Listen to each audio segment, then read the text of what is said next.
Welcome to my channel know with me में। और आप ये देख रहे हैं बहुत ही खूबसूरत और समर में फ्लावरिंग करने वाला हमारा एमरेलिस लिली के फ्लावर्स। बहुत ही खूबसूरत और बहुत ही अच्छी फ्लावरिंग होती है। इस तरह के फ्लावर स्टिक निकलते हैं और उसमें इस तरह से कलियां फ्लावरिंग करती हैं। और इसके फ्लावर का साइज़ देखिए, बड़े साइज़ का होता है। तो एक स्टिक में अगर आपका प्लांट हेल्दी है तो 2 और 4 फ्लावर्स निकलेंगे या 2 स्टिक निकलेगी। तो देखिए इस तरह के पॉट में ही लगे हुए हैं। ये हमारा नर्सरी से ख़रीदा हुआ प्लांट है और काफ़ी समय से हमारे पास है। तो आज हम इसी प्लांट की केयर के बारे में बात करेंगे कि हमने ऑनलाइन जो प्लांट मंगाए थे उसे अब हमें किस तरह से रिपोर्ट करना है। तो ये आप देख रहे हैं, ये हमारे ऑनलाइन मंगाए हुए नेक्स्ट ईयर के एमरेलिस लिली के बल्ब्स हैं और इसमें डबल पेटल में फ्लावरिंग होती है।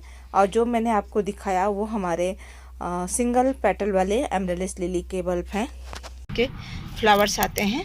और आप देख सकते हैं एक बल्ब से ये कितने सारे बल्ब्स मल्टीप्लाई हो गए हैं। तो एमरेलिस लिली का बल्ब एक बार अगर हम लेते हैं तो बहुत अच्छे से ये मल्टीप्लाई, हमारे पास बहुत सारे बल्ब हो जाते हैं अगर अच्छी सी मिट्टी में हम इसे लगाते हैं। तो अभी देखिए डोरमेंसी के बाद मैंने इसमें कुछ भी नहीं दिया था। ये विंटर में इसी तरह से पड़े थे और सारी पत्तियाँ ये देखिए इसकी ये सूख गई हैं। और ये पत्तियाँ भी देखिए इस तरह से हैं। तो सूखी हुई पत्तियों को हमें हटा देना चाहिए। अगर हमें इसमें फ्लावरिंग चाहिए तो इसमें थोड़ा सा फर्टिलाइज़र भी देना चाहिए, क्योंकि अगर ये मैच्योर बल्ब हैं तो बिना फर्टिलाइज़र के भी इनमें फ्लावरिंग होने लगती है।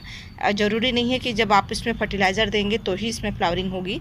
लेकिन अच्छी फ्लावरिंग के लिए, अच्छे बल्ब्स की ग्रोथ अच्छी हो, बल्ब्स हमारे हेल्दी हों, तो इसके लिए हमें क्या होता है, जब हम पॉट में कोई चीज़ लगाते हैं तो हमें टाइम टू टाइम इसके अंदर फर्टिलाइज़र देना होता है। और हम सभी जानते हैं बल्ब वाले जो प्लांट होते हैं तो उनके लिए अलग से मिट्टी बनती है। और जो नए नए हैं और ये इस प्लांट को अपने गार्डन में लगाना चाहते हैं तो किस तरह की मिट्टी लेंगे, कौन सा फर्टिलाइज़र लेंगे, हाँ, कि हम बल्ब वाले प्लांट को अच्छे से अपने पॉट में, और परमानेंट प्लांट होता है तो एक बार लाने के बाद ये आपके गार्डन से कभी भी जाने वाला नहीं है। तो इसके लिए अभी ये देखिए, हमने तो इसके लिए मिट्टी बना रखी है, फिर भी आपको हम बता दे रहे हैं। अगर आप कोई भी बल्ब वाले प्लांट को लगाना चाहते हैं तो उसके लिए अगर आप गार्डन की मिट्टी लेते हैं तो 20% तक उसमें रिवर सेंट, बजरी या बालू मिक्स होना ज़रूरी है। या परलाइट है आपके पास तो उसे मिला दीजिए, या राइस हस्क है तो उसे मिला दीजिए, जिससे इसकी मिट्टी बहुत ही लाइट वेट बनेगी और वेल्ड्रन बनेगी। तो वेल्ड्रन, और कभी भी बल्ब वाले प्लांट को आप लगाते समय इसके ये जो बल्ब्स होते हैं उसे ऊपर रखिए, सिर्फ इसकी रूट्स मिट्टी में होनी चाहिए। इससे ये हमारे प्लांट काफ़ी अच्छे से बल्ब हमारे सरवाइव करते हैं। और ये देखिए कितने ढेर सारे इसके अंदर ये बल्ब हैं। और इसको अभी में हम खाद देने वाले हैं, फर्टिलाइज़र देने वाले हैं। और इसको चलिए फर्टिलाइज़र कौन सा लेना है मैं वो आपको दिखा दूँ। तो पहले तो इसको हमें हल्की सी गुड़ाई करके इसे बाहर निकालना होगा और उसके बाद ही हम इसके अंदर फर्टिलाइज़र दे सकेंगे। तो इसको इस तरह से देखिए, एकदम इसकी इस तरह की मिट्टी होनी चाहिए, भुरभुरी, वेल्डन। तो फर्टिलाइज़र देखिए, ये सड़ी हुई गोबर की खाद है, फंगीसाइड है, लकड़ी की राख है, और ये थोड़े से सीवीड और डीएपी के कुछ दाने हैं। यही फर्टिलाइज़र मैं अपने प्लांट में दूंगी और ये बहुत अच्छा वर्क करती है प्लांट में फ्लावरिंग के लिए, फंगस से बचाने के लिए। और ये हमारी थोड़ी सी मिट्टी है, वेल्डन मिट्टी है जिसमें बजरी मिक्स है। इसी मिट्टी को हम अपने प्लांट में डालेंगे। और यहाँ से ये देखिए हमने रजनीगंधा के बल्ब को निकाल लिया है, इसको भी वापस से लगा देंगे। और पॉट में से ये सारे हम इसको मिट्टी को वापस निकाल के इसके अंदर हम अपने प्लांट में अच्छा सा फर्टिलाइज़र देंगे।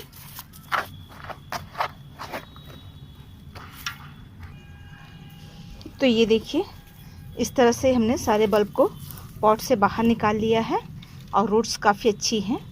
और थोड़ी थोड़ी मिट्टी करके और इस तरह के एक्स्ट्रा रूट्स को हमने इस तरह से पकड़ के हटा दिया है। और आप चाहिए तो इसे डिवाइड करके 2 पॉट में लगा सकते हैं, और आपको अगर नहीं तो एक ही पॉट में लगा दीजिए, कोई मसला नहीं है, कोई परेशानी नहीं है। इस तरह से आप इसकी मिट्टी को निकालते हैं, फिर अच्छा सा जो हमने फर्टिलाइज़र बनाया है इसमें मिक्स करके अपने प्लांट को हम लगा देंगे।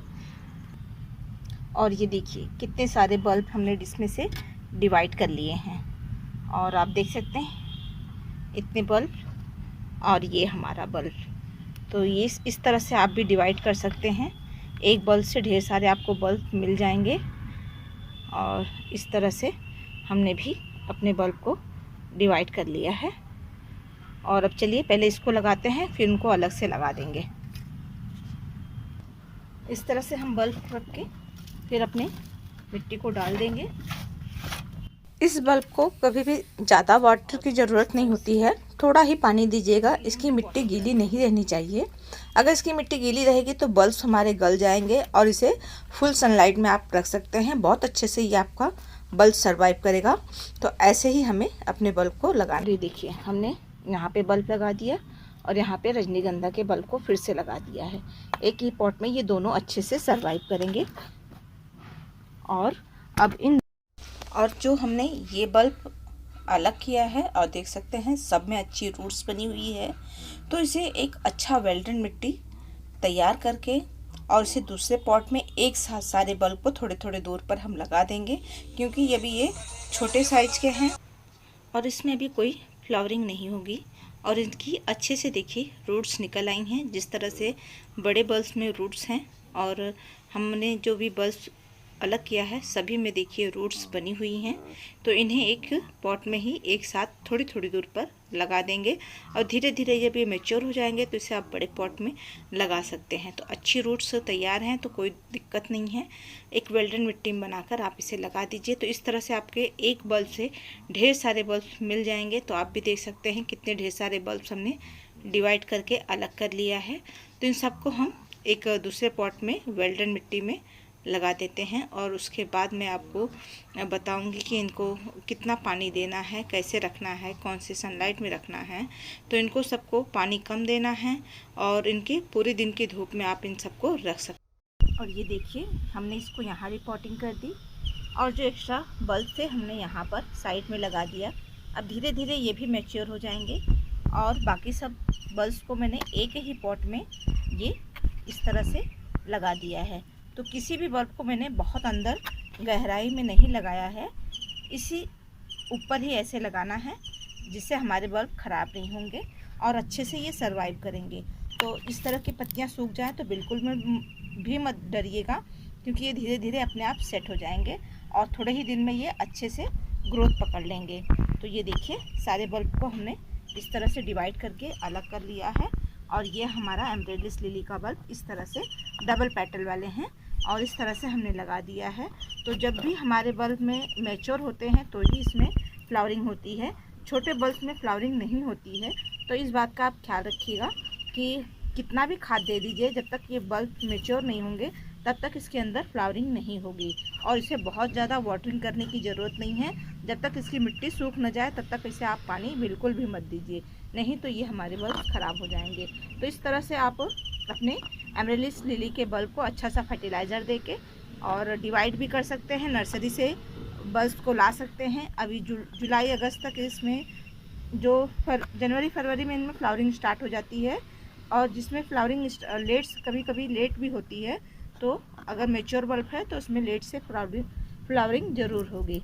तो ये मेरी वीडियो आपको कैसी लगी आप मुझे ज़रूर बताइएगा कमेंट करके कि जानकारी मैंने जो आपके साथ शेयर की है यूज़फुल है या नहीं है। और वीडियो पसंद आए तो वीडियो को लाइक कीजिएगा।